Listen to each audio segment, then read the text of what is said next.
প্রথম দাবি হচ্ছে আমাদের যে দশম গ্রেডটা রয়েছে সহকারী পদে, সেখানে শুধুমাত্র ডিপ্লোমারা পরীক্ষা দিতে পারতেছে, কিন্তু যেখানে ইঞ্জিনিয়ারিং ট্যাগ আছে সেখানে বিএসসি থেকে পাশ করে কোনো ইঞ্জিনিয়ার পরীক্ষা দিতে পারতেছে না। আমাদের দাবি হচ্ছে দশম গ্রেডে যাতে আমরা পরীক্ষা দিতে পারি। আর দ্বিতীয় দাবি হচ্ছে আমাদের নবম গ্রেডের বিষয়ে। দেখা যাচ্ছে নবম গ্রেডে যারা দশম গ্রেড থেকে ডিপ্লোমা যারা ঢুকতেছে তারা প্রমোশনের মাধ্যমে নবম গ্রেডে ঢুকে যেতে পারতেছে। আমাদের দাবি হচ্ছে কোনো কোটা নয়, বরঞ্চ মেধার ভিত্তিতে আমাদের নবম গ্রেডটা বাস্তবায়ন করা হবে। এবং তৃতীয় দাবিটা হচ্ছে যে কেউ বিএসসি পাশ করা ছাড়া কেউ ইঞ্জিনিয়ারিং তার নামের সামনে ট্যাগটা বসাতে পারবে না।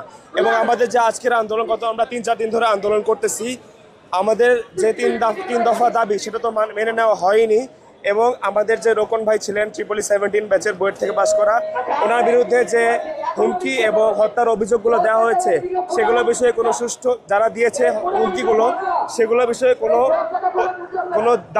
কোনো দফা দেওয়া হয়নি বা পদক্ষেপ নেওয়া হয়নি, শুধুমাত্র বদলি করে দেওয়া হচ্ছে। আমাদের দাবি হচ্ছে যাতে যারা এসব অ্যালিগেশন দিয়েছে তারা যেন সুষ্ঠু বিচারের আওতায় আনা হয়, তাদেরকে গ্রেফতার করা হয়।